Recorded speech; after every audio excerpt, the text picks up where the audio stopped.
So, a part of the moves of Burkina Faso is to cut off some of their relationship with Western hegemonies, Western corporations, and countries. But it's not just to cut it off entirely, it's mostly to create an environment where the government of Burkina Faso can negotiate with these Western corporations in a fair manner, in a deal that will be beneficial for the people of Burkina Faso as well.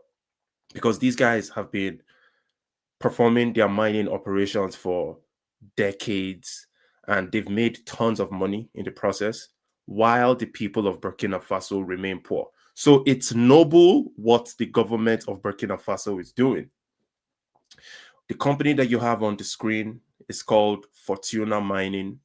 It's a Canadian company that got into the business, into the Burkina Faso gold mining industry in 2021 in a deal that was valued at $800 million.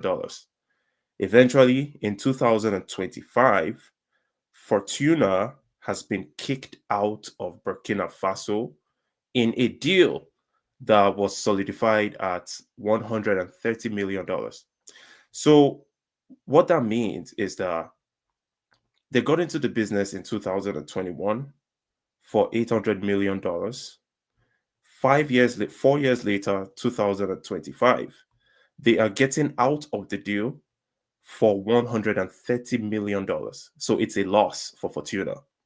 And nobody is complaining, especially the people of Burkina Faso, because they have been the ones that have been poor, while all these organizations make so much money, to the detriment of the people of Burkina Faso. So here is an article explaining how Fortuna exited Burkina for $130 million from April 2025. Now, fast forward yesterday, April 2025, April 25th, another news comes out where Burkina Faso has issued a license to a Russian company still in the mining industry called Nordgold. So the Nordgold deal, according to this article from Reuters, is to provide the lease, the mining lease to Russia's Nordgold. Sorry, I said Nordgold. It's called Nordgold, right? So it's almost like Burkina Faso is exchanging the mining agreements that were obviously unfair from the Western corporations like the Canadian company Fortuna and giving it out to Russian company like Norgold. Norgold is a company that has been into the mining industry since 2007. And according to their website, they operate in multiple countries in Eastern Europe, Kazakhstan, Russia, and in some parts of Africa, including Burkina Faso. So the real question is, are these supposed to raise some sort of concern for the people? You see, for someone like me, I'm not even from Burkina Faso, but all eyes are currently on Burkina Faso as African people because we see what the leadership is currently doing, nationalizing a lot of their resources and trying to bring back power to the country so that they have the ability to be economically sustainable and they wouldn't have to keep on depending on loans from the IMF, the World Bank to develop infrastructure and improve the standard of living of the people. So their process of nationalizing these mineral resources brings in more revenue into the country. And it's an absolutely noble. That is what all African countries should have done a very long time ago. But it's unfortunate that has not been the case. So now that people are having genuine questions like, eh, hopefully Burkina Faso is not making a mistake of exchanging a former imperialist neocolonial master in France for Russia, it's a legitimate question, if we are being honest, because we're not going to pretend that, yes, Russia never colonized any African country. Russia never, apart from a time that Russia tried to settle down in Djibouti. So Russia actually tried to settle down in Djibouti in the sometime in the 1800s, maybe early 1900s, sorry. And then they were resisted by France. That's why Russia was unable to settle in Djibouti. That was one of the first actions of Russian um, interest on the continent of Africa. However, as far as slavery, colonization, you can't point any finger towards Russia, but you can point all the fingers towards France and Western countries. So it's understandable that Burkina Faso, Mali, and Niger are cutting off ties from these Western countries, or rather, trying to temporarily cut off the ties from these countries and have them come back in a negotiation that will be fair and favorable for the people of Burkina Faso as opposed to what they've always had.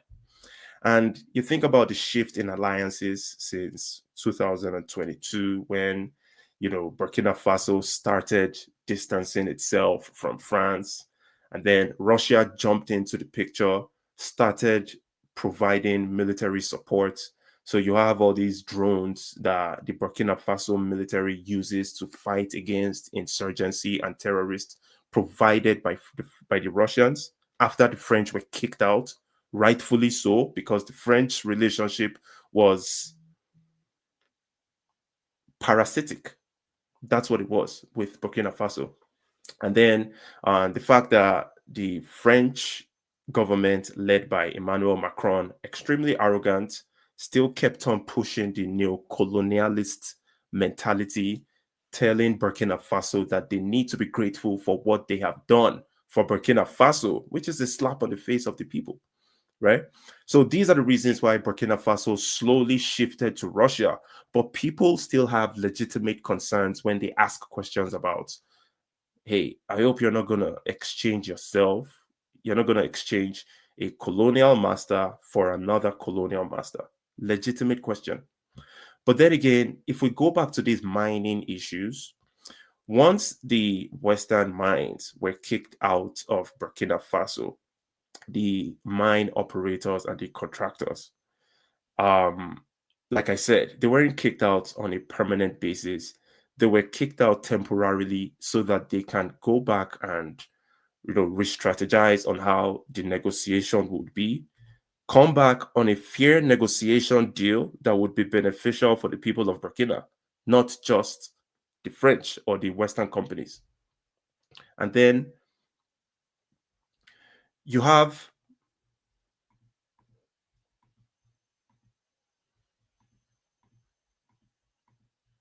Nordgold. Nordgold's involvement is, I see it this way personally, because I feel like, yes, people need to ask questions. Plus, we've had very bad experiences in the past with military leaders that took over power and refused to step down. So, whenever people have all these types of questions, they are legitimate questions and they are logical. Yes, we are all currently rooting for Ibrahim Traore and Burkina Faso. We want them to be successful because they are a beacon of hope for Africa. What is currently going on is extremely inspiring, but we still need to be critical sometimes. And that's why if people are asking questions about, you have to be careful when dealing with Russia, because even though they don't have that relationship with us that was always, you know, condescending, they still view us in that way to an extent, because there have been multiple stories in the past of, people of African descent getting attacked, getting killed in Russia simply because they are people of African descent, because of what they physically look like. These things have been happening, right? And now it's 2025. A lot more Russians and a lot more people around the world, they've come across people of African descent. So those negative interactions have reduced, but they are still existing. And then you also think about the fact that Russia and the West being enemies, and the African continent extremely upset with the West based on our past relationship, is a possibility for the Russians to take advantage of that gap in relationship between Africa and the West. It's a possibility. We're not going to just sit here and pretend like Russia means all well for African people, or Russia loves African people. We're not going to pretend, because real life stories tell otherwise. We've seen stories of Zimbabwean students, international students in Russia, attacked by a mob of skinheads, stabbed to death in Moscow. We've heard of such stories simply because he was an African student. So, yes, the relationship looks good, but it really, really has to be carefully addressed. Because, like I said, there is a great possibility that the Russians are simply taking advantage of the enmity that is brewing between the Africans and the West. So, the enemy of my enemy is my friend, that type of stuff. That could be the possibility of what we are witnessing between Russia and Burkina Faso. It's very, very possible.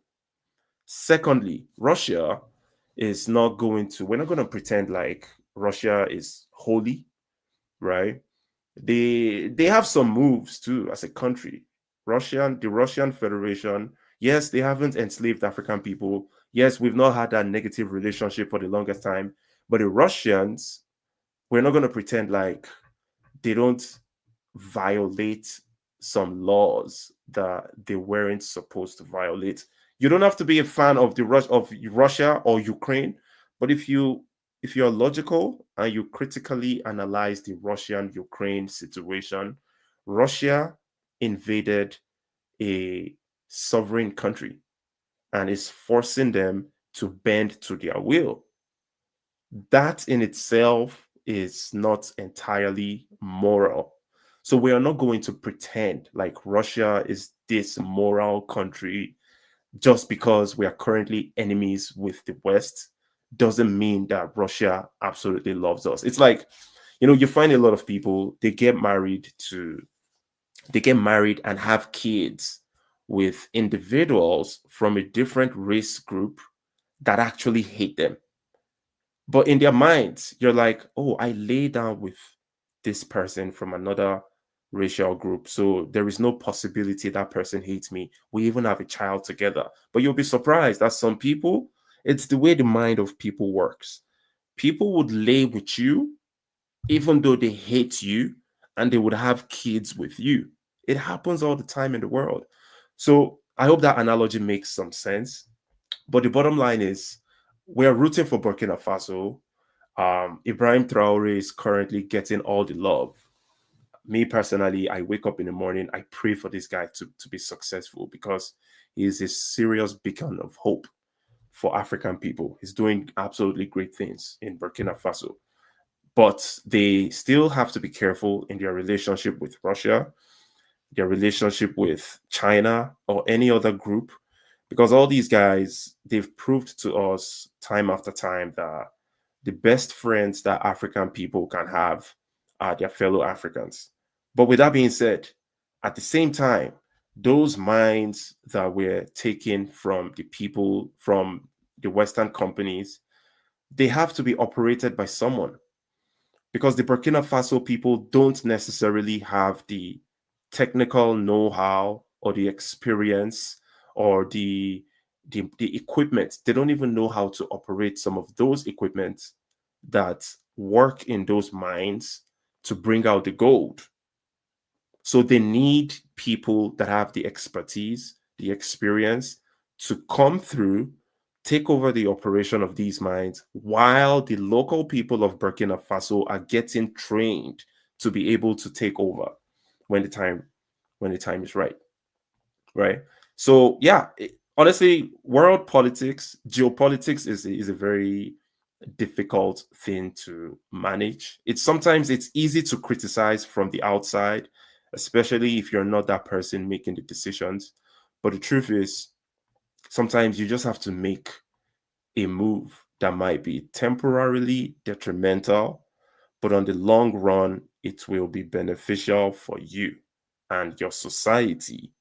So even if Russia has ulterior motives for Burkina Faso, I'm just assuming at this point, if Russia has ulterior motives for Burkina Faso, but the Burkina Bay leaders, Ibrahim Traore and the cabinet of guys in control of Burkina Faso, can set up a deal whereby while you guys are running these mines and generating so much money from gold mining, and by the way, right now, the value of gold is at its highest in history. The price of gold is at its highest in the history of the world. So, gold is a solid mineral for any society to have in terms of generating revenue. But if the Burkina Bay guys can negotiate with the Russians that while you guys are using Nordgold to mine, to conduct the mining business in Burkina Faso, make sure that you train our people, you provide us the ability to not only operate these equipment, but to fabricate these equipment. If you're able to show us how to fabricate the equipment, operate the equipment for 10 years, then we are good. I think that's a good deal. But someone has to continue the mining process. And that's where the Russians come in. But let me know what you think about this breakdown. Um, is it a is it a logical question to ask if Burkina Faso is trading one colonial power for another one? Is it a reason for you to be afraid of what is going on? Let me know what you think in the comment section. If you like this type of content, click on the subscribe button, subscribe to the channel, like the video, share the content. Peace.